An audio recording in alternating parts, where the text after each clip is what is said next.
مغل بادشاہ اورنگزیب کے انتقال کے بعد مغلیہ حکومت کا زوال شروع ہو گیا اور دوسری طرف انگریز سمندر پار تجارت کی غرض سے آ کر ہندوستان پر حکومت کرنے کے خواہشمند تھے۔ اپنے اس مقصد کو پورا کرنے کے لیے چال بازی اور مکاری کی حد سے گزر رہے تھے۔ انگریز آہستہ آہستہ ہندوستان میں اپنا قدم بڑھا رہے تھے۔ ہندوستان میں انگریزوں کا اثر رسوخ بڑھ چکا تھا اور ٹیپو سلطان کی شہادت کے بعد انگریزوں کا ہندوستان پر پورا قبضہ ہو گیا۔ آگے بڑھنے سے پہلے آپ سے گزارش ہے کہ اس ویڈیو کا ایپیسوڈ 1 ضرور دیکھیں۔ اس کا لنک سجسٹڈ ویڈیو میں ڈال دیا گیا ہے تاکہ آپ کو پاکستان کی تاریخ تسلسل کے ساتھ سمجھ آ سکے۔ آپ سے گزارش ہے کہ چینل کو سبسکرائب کر کے بیل آئیکن پر کلک کریں اور ویڈیو پوری دیکھیں۔ ملاحظہ فرمائیں، پاکستان کی کہانی پاکستان کی زبانی کا دوسرا ایپیسوڈ۔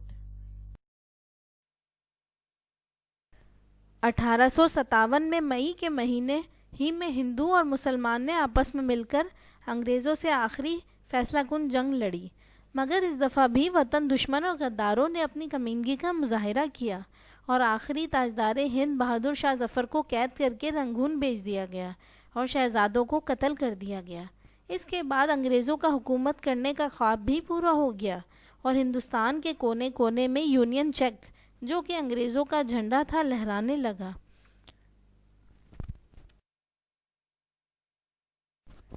انگریزوں نے مسلمانوں کو اپنے انتقام کا نشانہ بنایا۔ مسلم مجاہدوں کو چن چن کر پھانسی دی گئی یا انہیں جیل بھیج دیا گیا۔ مسلمانوں کی جائیدادیں ضبط کر لی گئیں، کارخانے چھین لیے گئے، تجارت اور سرکاری ملازمتوں کے دروازے ان کے لیے بند کر دیے گئے۔ انگریزی کو سرکاری زبان قرار دیا گیا، غرض یہ کہ مسلمان غلامی کی زنجیروں میں پوری طرح جکڑ لیے گئے اور غلامی کے اس اندھیرے کو اپنا مقدر کا لکھا سمجھنے لگے۔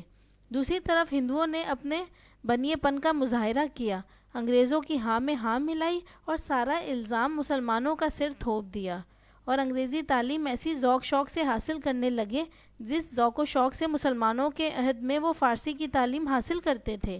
اس کا نتیجہ یہ ہوا کہ ہندو نہ صرف سرکاری ملازمتوں پہ بلکہ سرکاری دفتروں پہ بھی کام کرنے لگے، بلکہ ان پر تجارت کے دروازے بھی کھول دیے گئے۔ اس مایوسی کی گھٹا ٹوپ اندھیرے میں علی گڑھ سے ایک امید کی کرن پھوٹی۔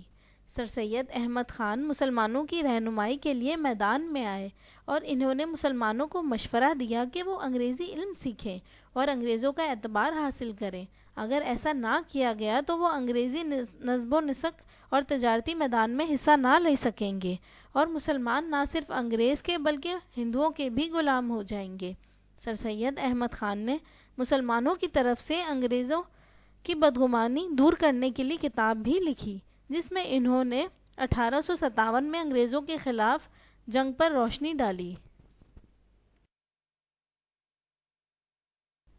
یہ کتاب برطانیہ میں پارلیمانی ممبروں میں تقسیم کی گئی۔ سر سید احمد خان کی ان کوششوں کا نتیجہ یہ ہوا کہ مسلمانوں کے ساتھ انگریزوں کے برتاؤ میں نرمی آ گئی۔ سر سید نے 1857 میں علی گڑھ میں مشرقی اور جدید مغربی علوم کی درسگاہ قائم کی، جو بعد میں مسلم یونیورسٹی کے نام سے مشہور ہوئی۔ اس درسگاہ میں مسلمان تعلیم پا کر اس قابل ہوئے کہ حکومت کے نصب و نسق کے بڑے بڑے عہدوں پر فائز ہوئے، اور اسی درسگاہ کے طالب علموں نے وقت آنے پر میرے قیام کے لیے ایک تاریخی کردار بھی ادا کیا۔ علی گڑھ تحریک اور علی گڑھ مسلم یونیورسٹی ایک ہی تحریک کے دو نام ہیں۔ اس تحریک کا مقصد یہ تھا کہ برصغیر کے مسلمانوں کی تعلیمی، سیاسی اور معاشرتی اصلاح کے ساتھ ساتھ ان میں آگے بڑھنے اور ترقی کرنے کی عمل کو تیز کیا جائے۔ اس تحریک سے ہندوؤں میں کھلبلی مچ گئی۔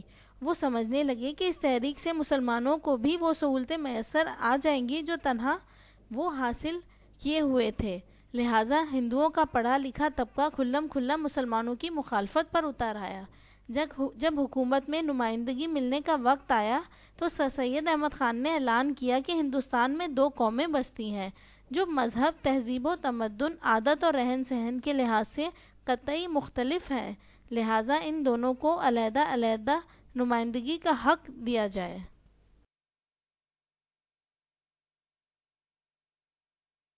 سر سید احمد خان کی وفات سے کچھ ہی دن پہلے ہندوؤں نے اپنی تنگ نظری اور دشمنی کا مظاہرہ کیا اور اردو کی جگہ ہندی کو عدالتی اور دفتری زبان بنوانے کی کوششیں تیز تر کرتے چلے گئے۔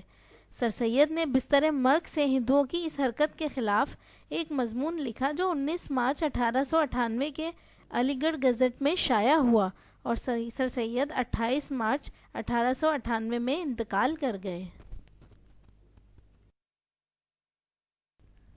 سر سید کی وفات کے کچھ عرصے بعد یو پی کے انگریز گورنر نے ہندی کو عدالتی زبان بنوانے کی منظوری دے دی تو سر سید کے جانشین نواب محسن الملک اٹھے اور انہوں نے 13 مئی 1900 کو علی گڑھ میں ایک اجلاس منعقد کیا جس میں طے پایا گیا کہ ملک کے سرکردہ مسلمانوں کا ایک اجلاس بلایا جائے۔